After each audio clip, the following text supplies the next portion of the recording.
Subscribe करें और bell दबाएं ताकि कोई खबर रह न जाए।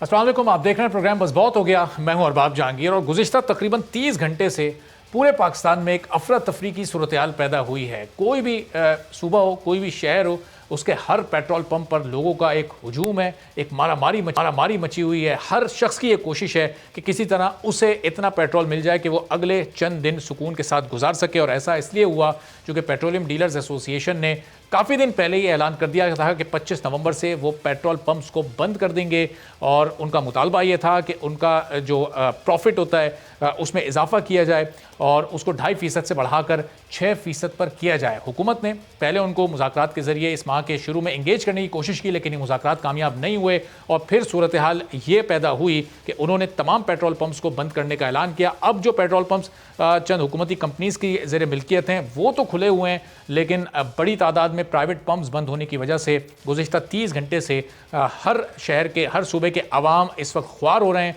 और उनको कोशिश के बावजूद भी पेट्रोल नहीं मिल पा रहा। लेकिन हुकूमत को इसकी कहीं कोई फिक्र नहीं है। मुज़ाकरात करने की बड़ी एक मामूली सी कोशिश हुकूमत ने की, उसके बाद ये मुज़ाकरात कामयाबी की तरफ नहीं बढ़े तो हुकूमत वापस अपनी जो सियासी सरगर्मियाँ उसमें मसरूफ़ हो गई। हुकूमत की जो तवज्जो है वो इस वक्त पूरी की पूरी अपोजिशन की तरफ है।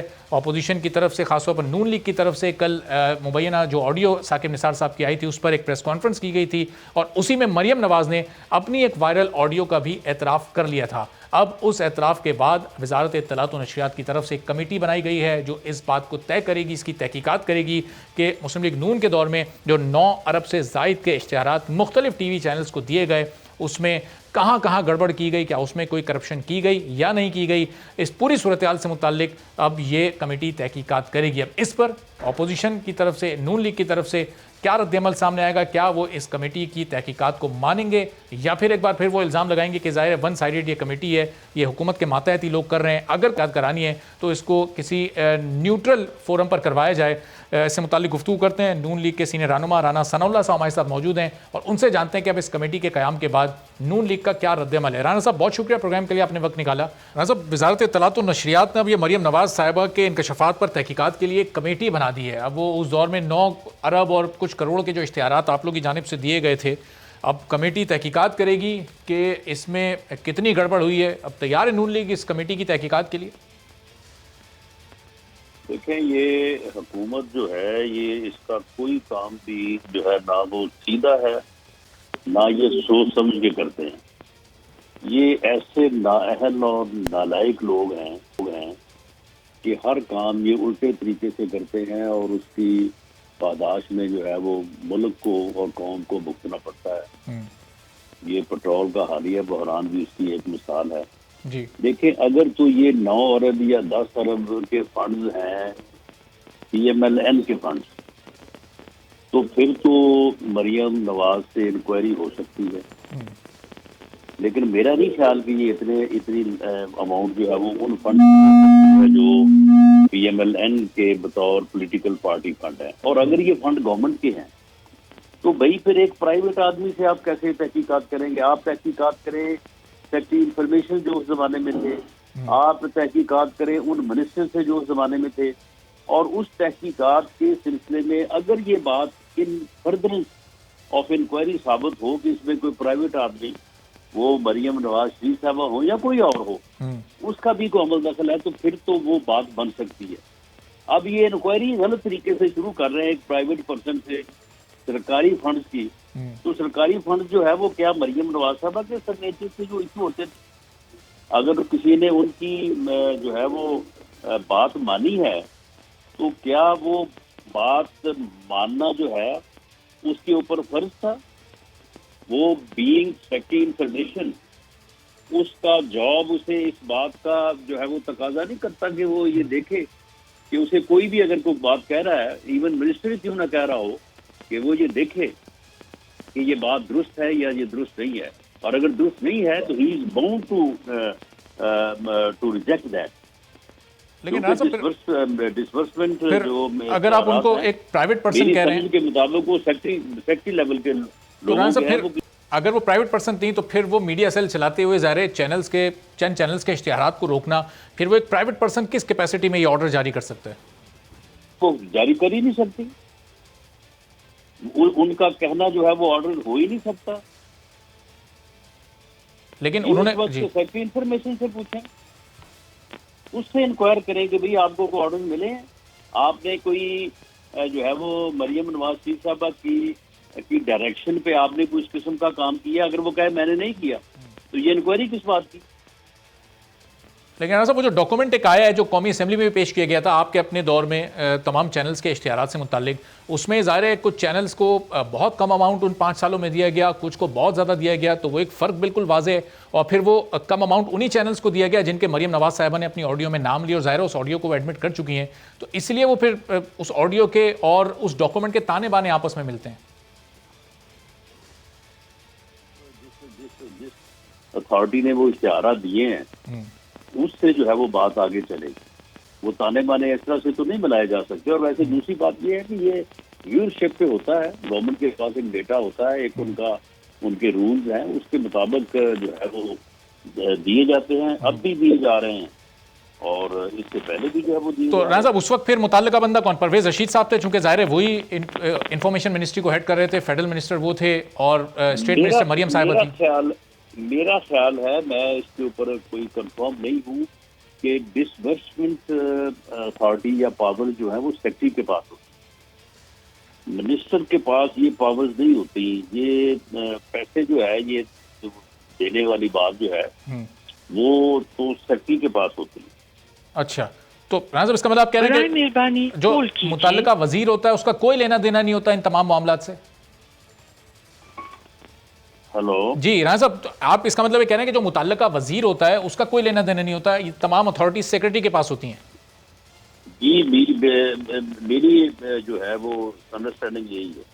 राणा साहब साथ ही रहेगा जमशेद इकबाल चीमा साहब तहरीक इंसाफ से सीनियर रहनुमा हमारे साथ मौजूद हैं, आजिज धामरा साहब पाकिस्तान पीपल्स पार्टी के सीनियर रहनुमा मौजूद हैं।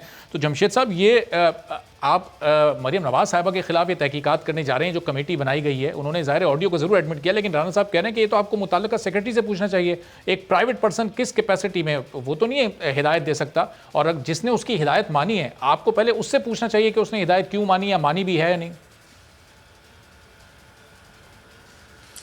ये देखें, अगर इस तरह हो तो फिर तो यू कैन से कि भुट्टो साहब भी फांसी ना लगते या उनको सज़ाए मौत ना होती, और इन्हीं नवाज शरीफ साहब ने या इनके अलाइज़ ने ही दी थी उनको कि हिदायत मानी, क्यों मानने वाले और थे, भुट्टो साहब ने खुद तो कत्ल नहीं किया था।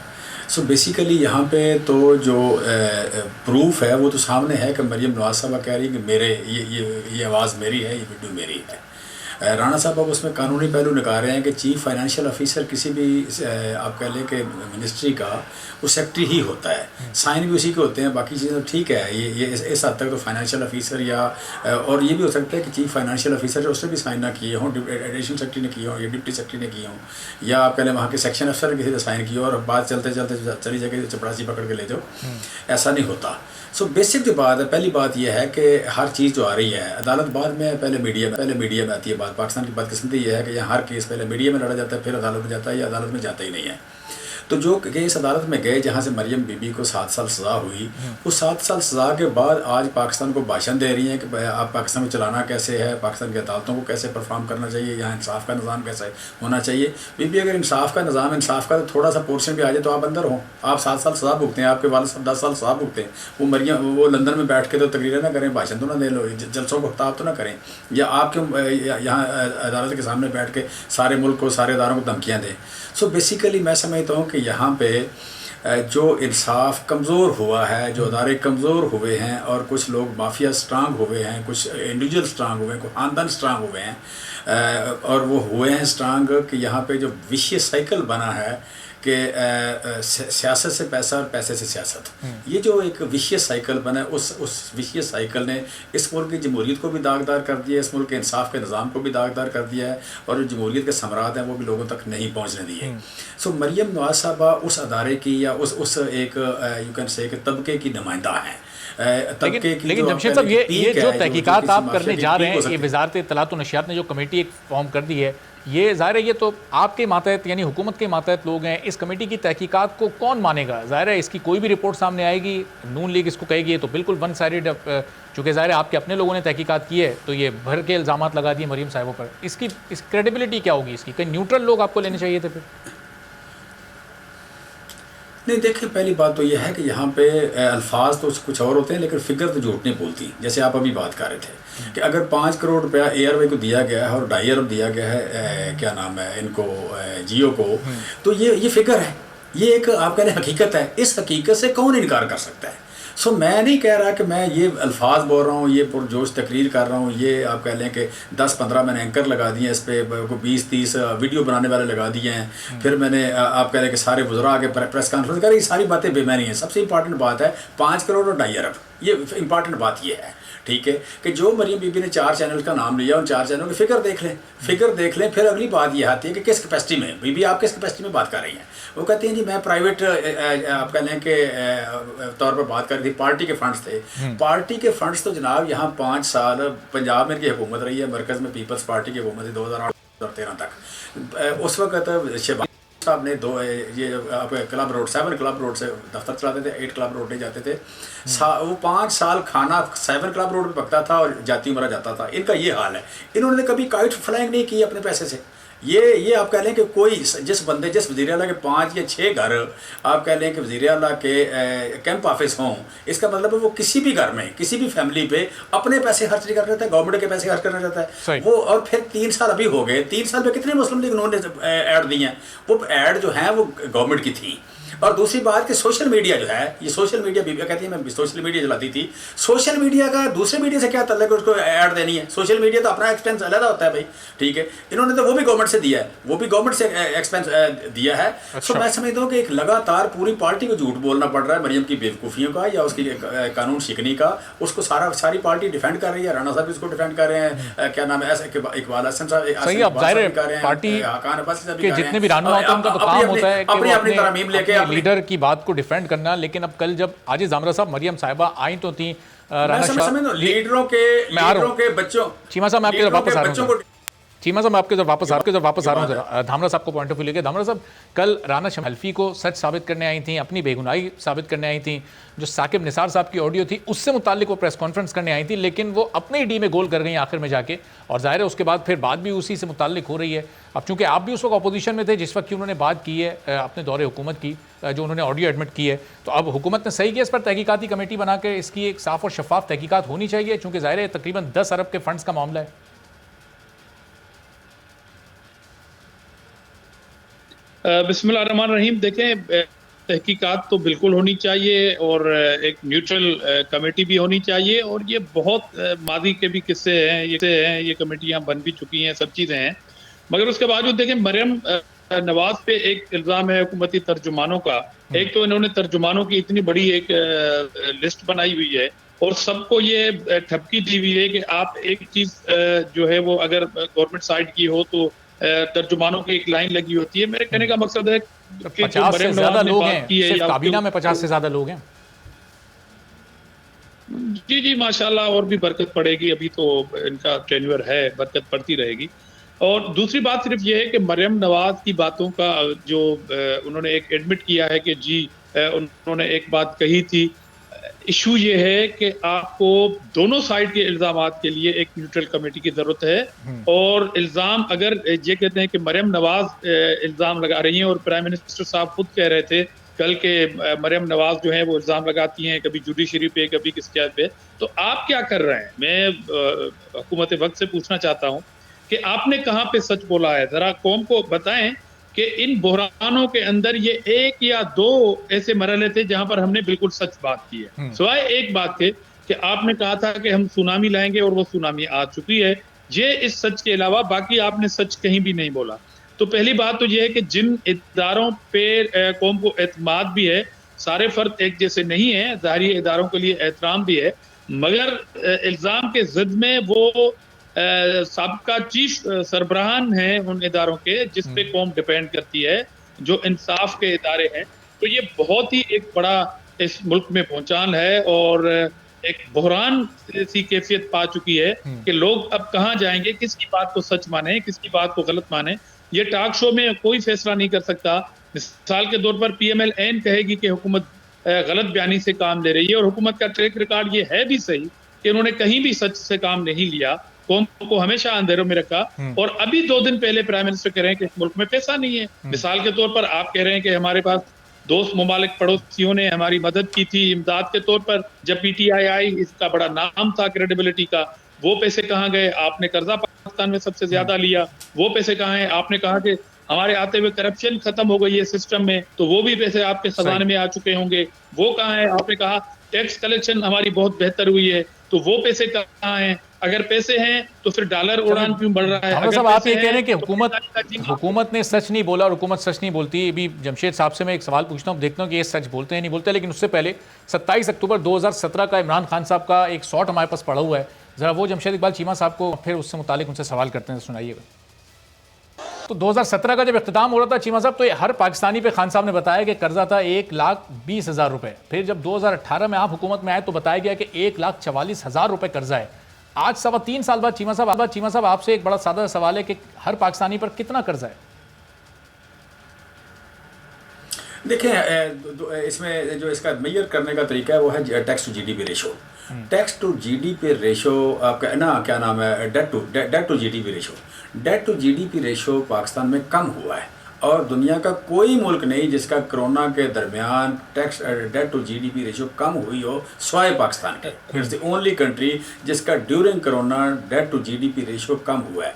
दूसरी बात कि कितने कर्जे हमने रिटायर किए हैं और कितने कर्जे लिए हैं, ये दोनों बातों को अगर इकट्ठा करें और हमारे पास आपके लिए जो रिजर्व्स हैं, जो रिजर्व में कितने पैसे पड़े हैं। रिजर्व जब हम आए थे तो हमारे पास 3 महीने की इंपोर्ट को स्पॉन्सर करने के पैसे नहीं थे।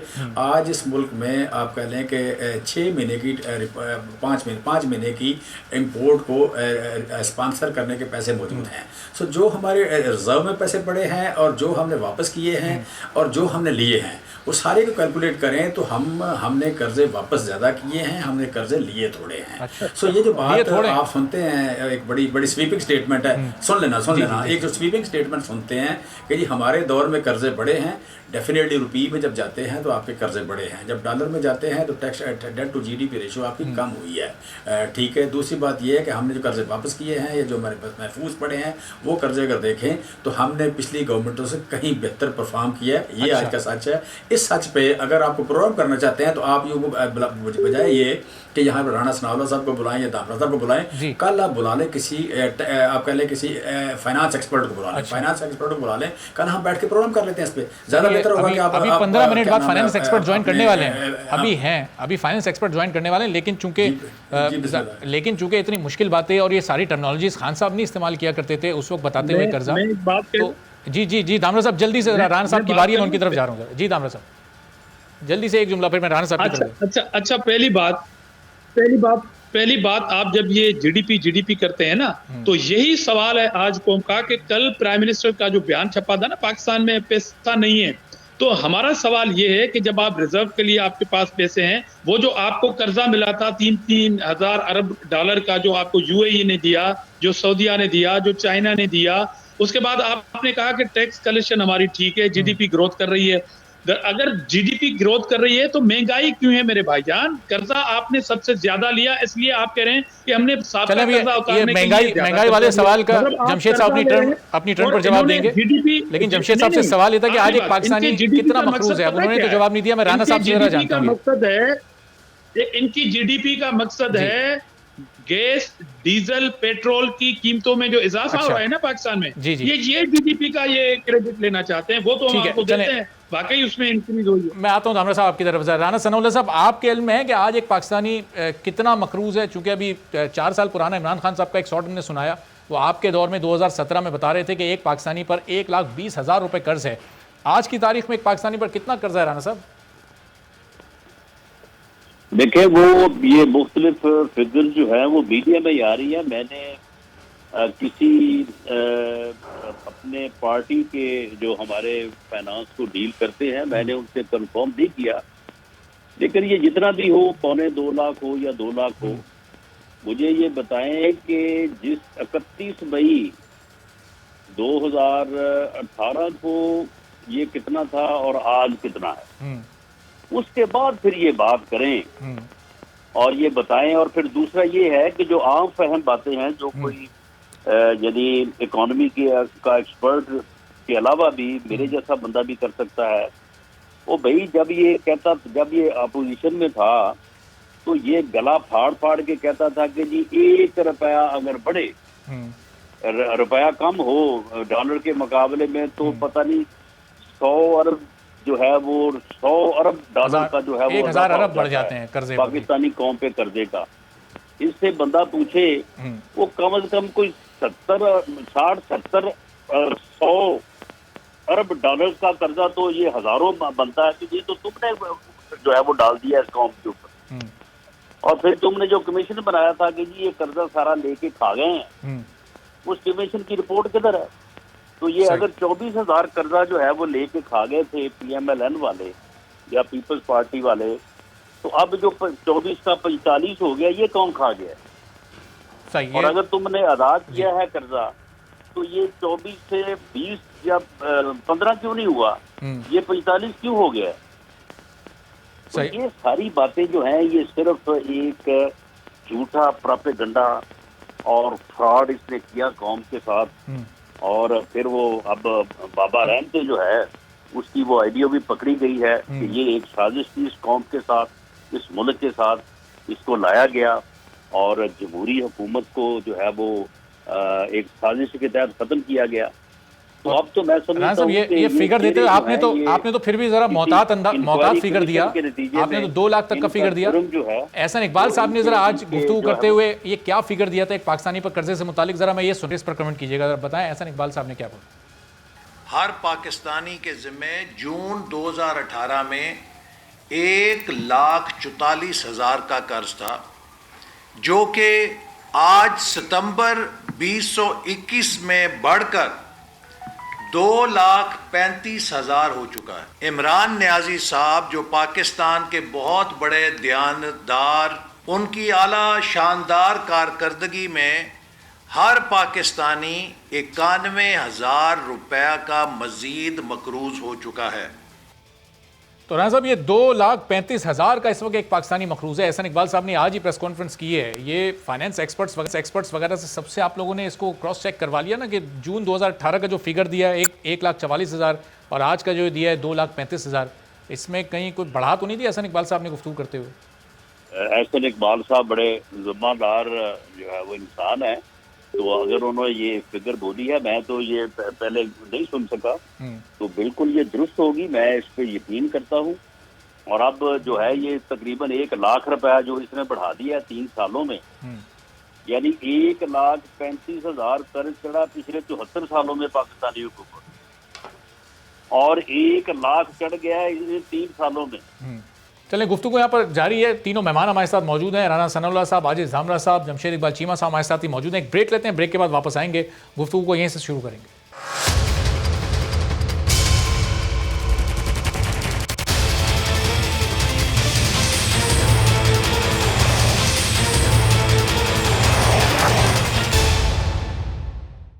प्रोग्राम में एक बार फिर आपको खुशामदीद कहते हैं। नून लीग से राना सनाउल्लाह साहब, पाकिस्तान तहरीक इंसाफ से जमशेद इकबाल चीमा साहब और पाकिस्तान पीपल्स पार्टी से आजिज़ धामरा साहब हमारे साथ मौजूद हैं। तो जमशेद इकबाल चीमा साहब, ये मुज़ाकरात आपने नवंबर के आगाज़ में किए, उनको आपने राज़ी भी किया। पहले पेट्रोल वाले 5 नवंबर को हड़ताल करने जा रहे थे, उस वक्त आपने जैसे तैसे उस हड़ताल को रोका। उसके बाद क्या बहुत लाइट ले लिया उन लोगों को, मुज़ाकरात नहीं किए? पिछले 24 घंटे में आप देखें पूरे मुल्क में एक अफरा तफरी का आलम है, हर पेट्रोल पंप पर लोगों का हुजूम लगा हुआ है। देखें इसमें थोड़ा सा ना एक तो जो है कि पहली बात तो ये कि कोई हमारी भी गलती होगी, लेकिन एक चीज़ थोड़ा देखें आप, थोड़ा करने वाली जो बात है वो अपोजिशन की भी है। अपोजिशन का एक मैंडेट है कि अवाम की फलाह के लिए वो जो कुछ कर सकती है, रॉन्ग डोइंग को, गलती को पॉइंट आउट करे। दूसरा ये कि अपना वज़न डाले किसी पलड़े में। फिर मीडिया का भी है। देखें इसमें 2 रिसेंट वाक़यात हुए हैं। एक चीनी वालों का हुआ है कि चीनी वालों ने, शुगर मिलों ने लेट मिलें चलाई हैं, जिसकी वजह से आवाम को प्रॉब्लम हुआ। 1 नवंबर को मिलें चलनी थी, किसी बंदे ने मिल वाले को पॉइंट आउट नहीं किया कि ये गलत कर रहे हैं, इनकी वजह से आवाम सजा भुगत रहे हैं। हमारे पास इस वक्त 9 मिलियन टन चीनी खेतों में खड़ी है और शुगर मिलों ने जो 1 नवंबर को चलानी थी 20 नवंबर को जाके चलाई है, 20 दिन तो के चीमा साहब, हुकूमत क्या लोगों के पॉइंट आउट करने का इंतजार करती है? अगर उन्होंने देर की तो हुकूमत ने कार्रवाई क्यों नहीं की? हुकूमत मीडिया का या आम लोगों का पॉइंट आउट करने का इंतजार करती है? अच्छा अरबाब, इसमें सेंसिटिव टॉपिक है, थोड़ी बात करने दरमियान में टोकें। इसमें देखें, फ्रैंकली स्पीकिंग ये है कि अब बिजनेसमैन को हम भुट्टो नहीं है कि बिजनेसमैन को पकड़ के अंदर कर दें, बिजनेसमैन को मार दें। इससे आप कह लें कि ओवरऑल आपका एनवायरनमेंट जो है, इन्वेस्टमेंट का एनवायरनमेंट ठीक नहीं होता। इसमें जितना भी सोशल प्रेशर या सॉफ्ट प्रेशर है वो डालना चाहिए। हुकूमत को डंडा पकड़ा के तो आप बिजनेसमैन के पीछे ना दौड़ाएं। यहाँ पे आप कह लें कि कारोबार का जो एनवायरनमेंट है वो रहना चाहिए और इस तरह नहीं लग रहा जी मार्शाल्लाह लगा हुआ है। तो सोशल मीडिया जो है बड़ा रोल प्ले कर सकता है। इसी तरह देखें, आज पहले ही पेट्रोल महंगा है, पेट्रोल महंगा है, ये कह रहे हैं 3 रुपये 3.5 रुपये कीमत बढ़ा दें। 3.5 रुपये कीमत किसने देनी है? सारफ ने देनी है। सारफ ने अगर देनी है तो सारफ अगर बोले ना, सारफ कह रहे हैं कि हुकूमत जो है उसकी गलती है, क्या हम पेट्रोल पंपों को बंद कर दें? दूसरा एक पेट्रोल पंप टेक ओवर कर लें, ले सकते हैं, लेकिन आपने सबसे पहले कैमरा पकड़ के आपने आना है।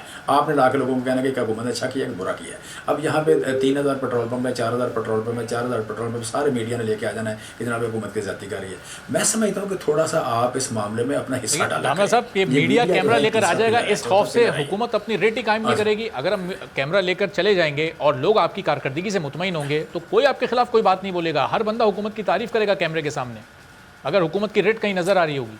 नहीं, हम तो देखें पेट्रोल तो मिल रहा है, ऐसी बात नहीं है पेट्रोल नहीं मिल रहा है। तो किस तरह से मिल रहा है? 1-2 घंटे लोग इंतजार कर रहे हैं चीमा साहब। देखिए किसी जगह इंतजार भी कर रहे होंगे लेकिन मिल रहा है। मैं सारा दिन अब अपने दामरा साहब, आप मुझे पता है, देखिए मुझे कराची जाना पड़ेगा, सिंध में क्या हो रहा है मुझे जाना पड़ेगा। वहाँ आटा किस रेट पे मिल रहा है, घी किस रेट पे मिल रहा है, सब्जी किस रेट पे मिल रही है, दूध किस रेट पे मिल रहा है, जो आपकी जिम्मेदारी है वो मुझे पता है। छोड़ा इस बात को, मुझे थोड़ा बात करने दें प्लीज़। मैं बात कर रहा था कि देखिए इसमें किसी जगह छोटी मोटी हो भी सकती है लेकिन पेट्रोल मिल रहा है।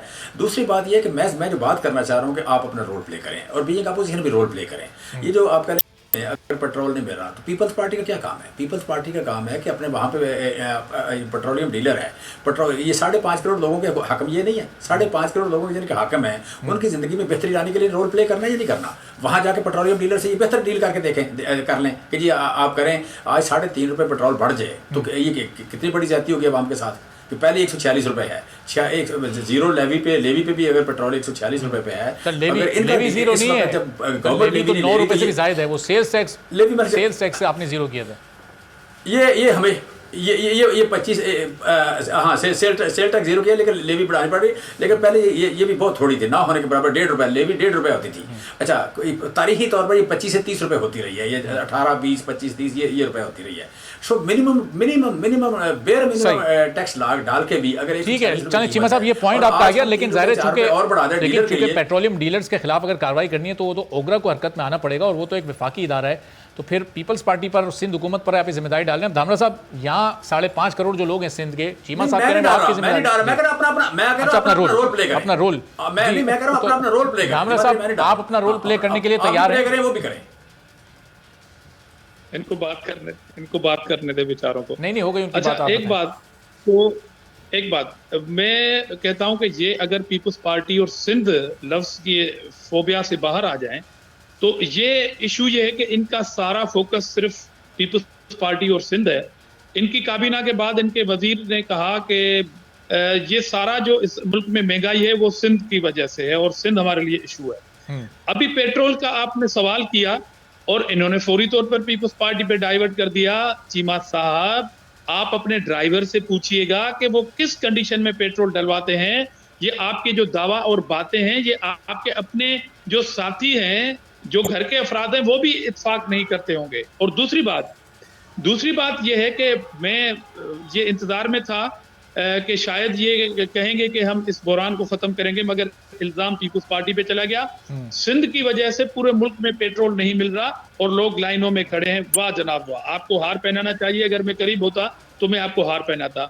आपने इनसे एक सवाल किया था रिट वाला। मैंने ये नहीं कहा, ये हुकूमत सर मैंने ये नहीं कहा, मैंने सर नहीं कहा। जत्थे से नेगोशिएशन किए जिन्होंने कहा कि ये मुल्क दुश्मन जत्था है और कालंदम है, इसे हम बात नहीं करेंगे, इनको भारत से फंडिंग होती है, फिर ना कर। धामरा साहब, आपका इंटरनेट कनेक्शन की वजह से आपका मुलाकात नहीं, चले आगे सारी चीजें हुई। आप रिट कायम करेंगे और रिट का सवाल पीटीआई से अभी नहीं बनता। आप रिट कायम नहीं कर सकते। हाँ, आप अपने हर नालायकी, कोताही, बहरान का इल्जाम अपोजिशन पे डालते हैं और डालते रहें, बिल्कुल डालते रहें। आप पेट्रोल का भी इल्जाम हमारे ऊपर डाल दें, मगर लोग आपका इंतजार कर रहे हैं बाजारों में। क्या खूब होगा कि आप किसी पेट्रोल पंप पे खड़े हो जाएं और वहां पे ये कहें कि ये सारा मलबा जो है वो सिंध गवर्नमेंट की तरफ से है। अगर 3 सूबों के पेट्रोल पंप के बाहर खड़ी हुई आवाम आपको हार पहनाएगी तो मैं भी इस प्रोग्राम में आपको सलूट करूंगा और अपनी गलती को मानूंगा। इसलिए पहली बात तो ये रिट कायम नहीं कर सकते, किसी एक तंजीम के आगे भी नहीं कर सकते, ये नाक रगड़ते हैं।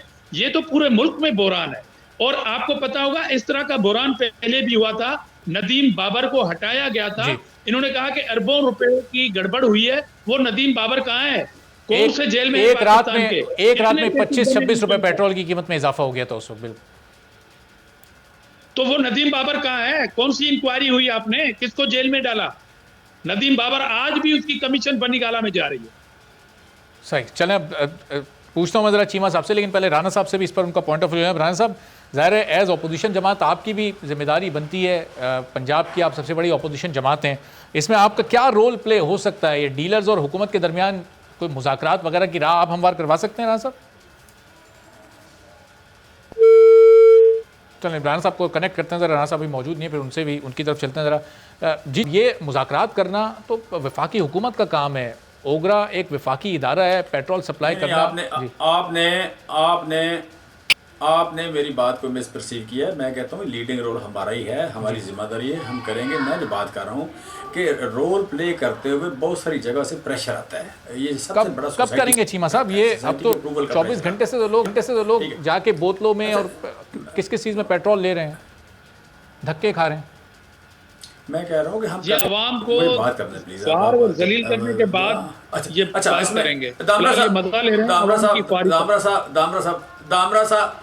दामरा साहब बात करने दे प्लीज। अच्छा, सो मैं कह रहा था कि वो लीडिंग रोल हमारा ही है, हम नहीं करना है, हमारी जिम्मेदारी है। मैं सिंपल बात कर रहा हूँ कि देखें, जो किसी का रोक बजाय सिर्फ तमाशा देखने के, एक बंदा 5.5 करोड़ के सूबे का हाकम हो, उसका काम तमाशा देखना नहीं है, उसका काम अपना रोल प्ले करना है। मीडिया जो है इसका अपना पॉजिटिव रोल है। आप अपनी बात जरूर जारी रखिएगा, लेकिन इस वक्त जो मनाजिर हम दिखा रहे हैं टीवी पर, जिन ड्रम्स में दूध लेकर आया जाता है, दुकानों पर दूध सप्लाई होता है, उसमें लोग भर भर कर ये पेट्रोल ले जा रहे हैं और कल को फिर इन्हीं ड्रम्स में दूध भी मिलेगा और कितना मुज़र सेहत होगा वो आवाम के लिए। आप सोचें, इसका अंदाजा लगाएं जरा। देखिए, ये भी एक अवेयरनेस है ना, ये भी अवेयरनेस है कि अगर कभी ऐसा हुआ नहीं कि आप पहले के ड्रम में तो कोई दूध, अगर तेल की जगह दूध की जगह तेल डाल लेता है, तो ये एक आप पहले एक आध वाक़या अगर लेके तो आप इसे मतलब ओवरऑल कर रहे हैं, तो अवेयरनेस के लिए तो हो सकता है, लेकिन इसका इल्ज़ाम मुझ पर नहीं आ सकता ना। इस बात का इल्ज़ाम कि मुझे पता लगे कि किसी अहमक आदमी ने दूध वाले ड्रम में तेल डालना है, तो मैं उसके लिए टीवी पे इश्तहार तो नहीं चला सकता। ये एक अवेयरनेस के हिसाब से आप कर सकते हैं, मैं भी कर सकता हूँ, लेकिन साहब ये इल्जाम नहीं लगाया जा रहा, ये आपको ये सूरत हाल से आगाह कर रहे हैं कि मेरी गलती तो नहीं है इसमें। आवाम को इसका यकीन ही नहीं है कि आपके मुज़ाकरात कामयाब होंगे और ये पेट्रोल की हड़ताल कभी खत्म होगी। पॉइंट आपका आ गया चीमा साहब। आपने तो इस मुल्क का महंगा तरीन शहर कराची को बना दिया। ज़ाहिर है कराची की जिम्मेदारी पीपल्स पार्टी की है, तो धामरा साहब आपकी हुकूमत से दरखास्त है, ये कराची में महंगाई को थोड़ा नीचे लाएं प्लीज, सिंध हुकूमत को थोड़ा एक्टिव करें जरा। आपकी कैफियत का क्या बन चुकी है कि आप एक शहर को बार बार कोट कर रहे हैं, उनके ऊपर वहां इल्जामात लगा रहे हैं। सिंध गवर्नमेंट को एक्टिव होना चाहिए, मुझे कोई इख्तिलाफ नहीं है। सिंध के अवाम को रिलीफ मिलना चाहिए, मुझे कोई वहां पे एतराज नहीं है। आप ये कहना चाहते हैं कि पाकिस्तान में कराची के बगैर बाकी पूरे पाकिस्तान में बिल्कुल नीट एंड क्लीन आपकी पॉलिसी चल रही है, कोई महंगाई नहीं है, पेट्रोल पंप पे कोई रश नहीं है, लोगों को घी, लोगों को चीनी, लोगों को आटा। बिल्कुल पूरे पाकिस्तान में हमारे रिपोर्टर्स मौजूद हैं और रोजाना की बुनियाद पर मार्केट्स में जाते हैं और वहां के रेट्स लेते हैं, लोगों से बात करते हैं। लोग इस वक्त वाकई पूरे पाकिस्तान में महंगाई से बहुत ज़्यादा परेशान है। बहुत बहुत शुक्रिया। आज जामरा साहब, जमशेद इकबाल चीमा साहब, राना सनाउल्लाह साहब हमारे साथ मौजूद थे। एक ब्रेक और ब्रेक के बाद वापस आएंगे तो कुछ मुल्क की मईशत के हवाले से ही मजीद गुफ्तगू करेंगे। माहिर माशियात हमारे साथ मौजूद होंगे एक ब्रेक के बाद।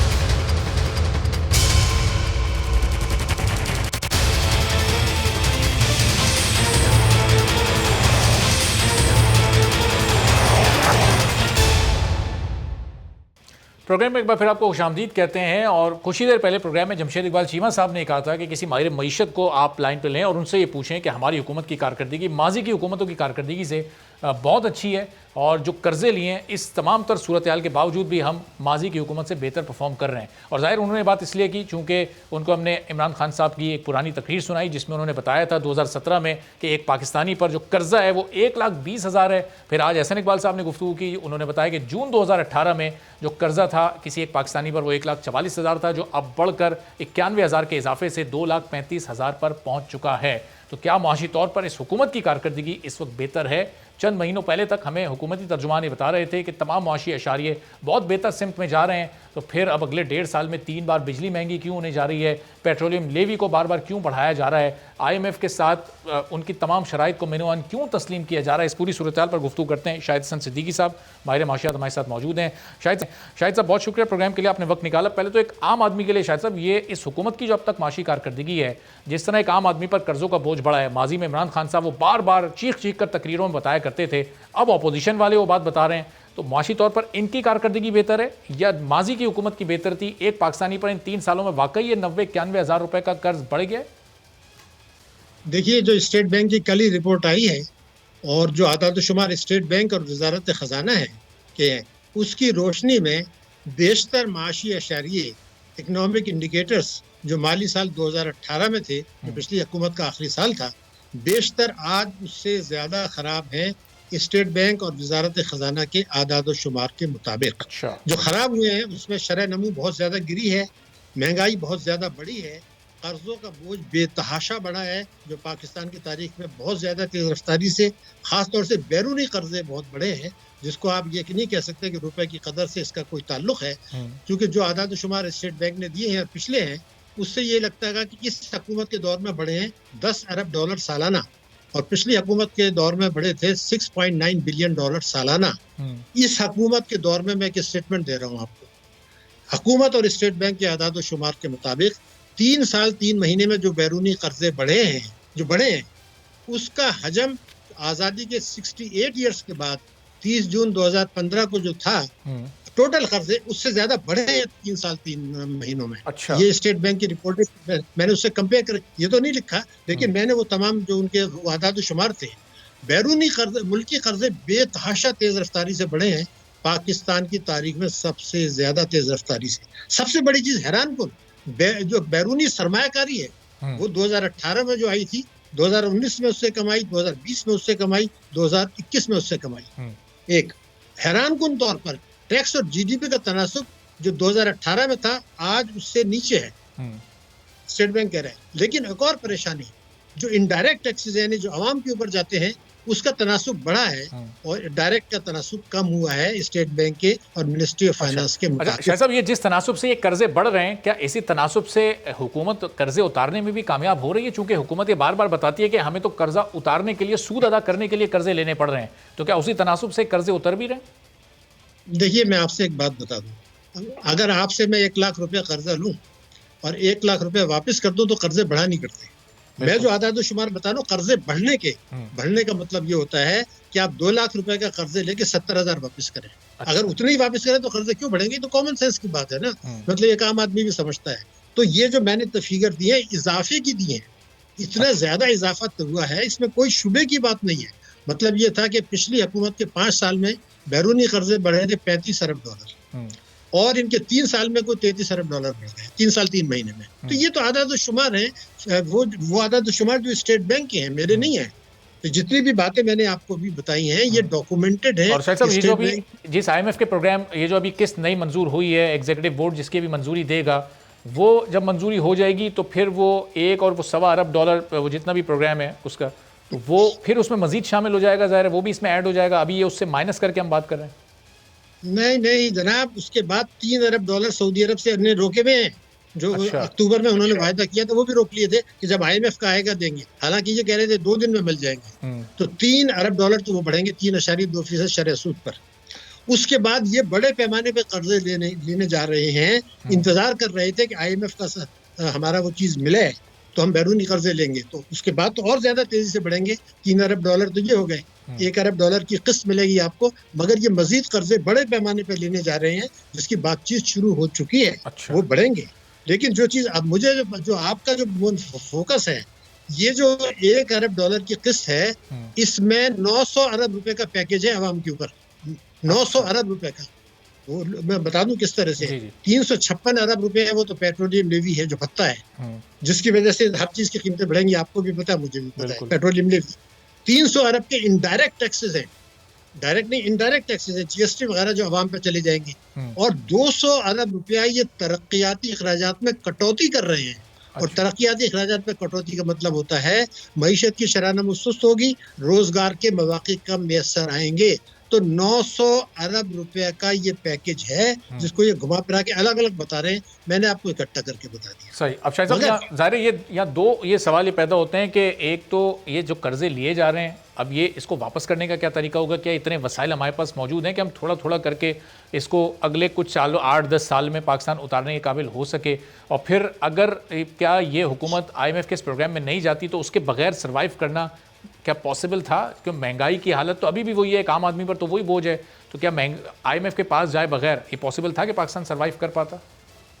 नहीं, देखिए ना, IMF के जाने से पहले मैं आपको बता दूं कि जो हुकूमत के आदाद शुमार हैं, 2018 में जो अफराद ज़र था 4.5 था, बल्कि पिछले हुकूमत के 3 सालों में जो अफराद ज़र था वो था 4.1%। इस वक्त इस हुकूमत के दौर में 9% है। ये स्टेट बैंक और वजारत खजाना के आदाद शुमार हैं जो दुगने हुए हैं।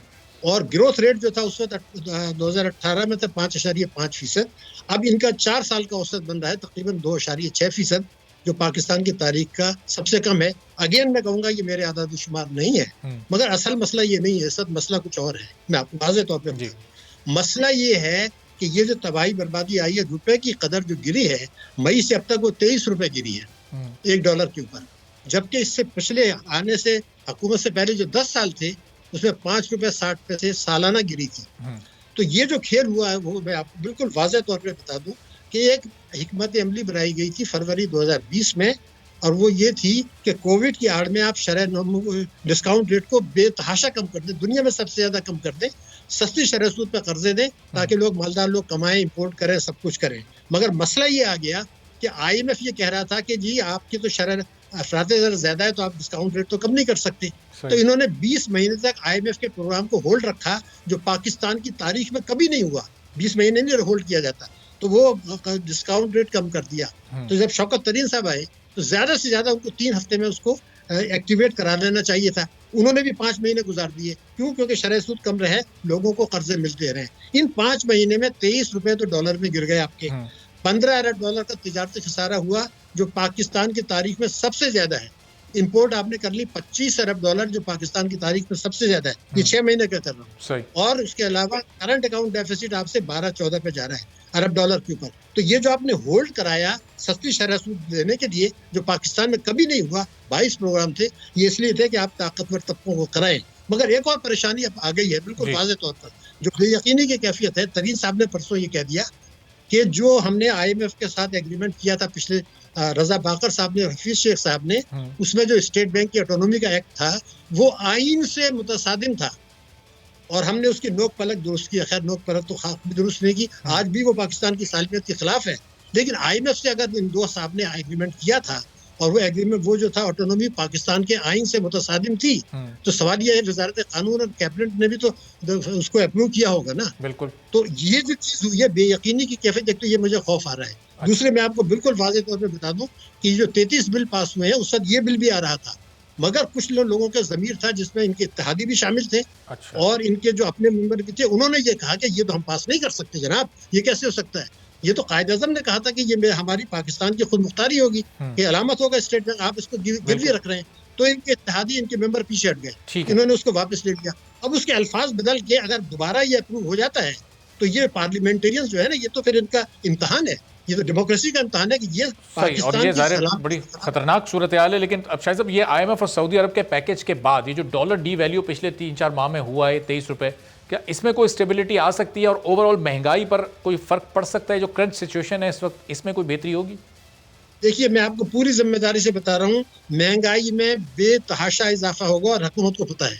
मैं कोई ऐसी अपनी नई बात नहीं बता, हुकूमत को पता है कि बेतहाशा बढ़ेगी। शायद ये अभी 9 है तो ये 15% हो जाएगी, इसको कोई रोक नहीं सकता। अच्छा, एक बात। दूसरे, ये तो हुकूमत को पता है, मैं ये नहीं कह कि मैं अपना कह रहा हूँ, उनको भी पता है कि नहीं होगा। आपने 900 अरब रुपए कुचले हैं आवाम को $1 अरब लेने के लिए, तो 900 अरब का पैकेज का इम्पैक्ट तो आएगा ना, ये तो बिल्कुल वाज़ेह है। तो ये तो नहीं होगा। लेकिन मैं जो परेशान हूँ वो ये है कि आप ये जो करने जा रहे हैं, तो आप तो कर्जे वापस कर ही नहीं सकते हैं। हम तो ये कहते हैं कि आप $2 अरब का कर्जा देंगे तो $1 अरब वापस ले लें। हम अपनी जेब से न सूद देंगे न कर्जे देंगे, मजीद कर्जे दें और वो वापस ले लें। ये है हिकमत अमली जो पाकिस्तान की सलामती के लिए, पाकिस्तान की मईशत के लिए, पाकिस्तान की अवाम के लिए, कि आप ये बेयकीनी की कैफियत। अब आईन है पाकिस्तान से जो एक जुमला मैं कह रहा हूँ, जो ये कहते हैं तरीर साहब कि इन्होंने एग्रीमेंट जो IMF से कर लिया था, वो एग्रीमेंट जो था ऑटोनॉमी का, वो आइन के खिलाफ था। तो सवाल ये पैदा होता है कि ये कहा जी उसको भूल जाएं। तो आइन के खिलाफ आपने IMF से कमिट किया, उसकी वजह से इतनी ताखीर भी हुई, तो उसमें कोई अकाउंटेबिलिटी की जरूरत नहीं है। सही, पाकिस्तान के लिए कर रहे हैं। तो ये चीजें जो चीज है ना, इससे FDI गिरेगा। मैं आपको बता रहा हूँ, दुनिया बेवकूफ नहीं है। वो ये देख रहे हैं कि ये 900 अरब का पैकेज ले आए, शरह सूद को इन्होंने मसनूई तौर से रखा है, FDI गिर रहा है, ये बड़ी बात है। ठीक है, टैक्स गिर रहे हैं। हालांकि ये प्राइम मिनिस्टर तो ये कहते हैं जी FDI पिछली हुकूमत में नहीं आता था, टैक्स पिछली हुकूमत को नहीं मिलते थे। अब स्टेट बैंक की आदत तो शुमार इनके तो ये कि इनके दौर में गिरा है, FDI भी गिरा है, टैक्सेस भी गिरे। ये मसाइल है। बहुत बहुत शुक्रिया। शाहिद हसन सिद्दीकी साहब माहिर माशात हमारे साथ मौजूद थे और कह रहे थे कि आने वाले दौर में, आने वाले चंद दिनों में बहुत ज़्यादा महंगाई आने वाली है और हुकूमत को इसका बहुत अच्छी तरह से इल्म है। आज के प्रोग्राम से इजाज़त दीजिए, अल्लाह हाफ़िज़।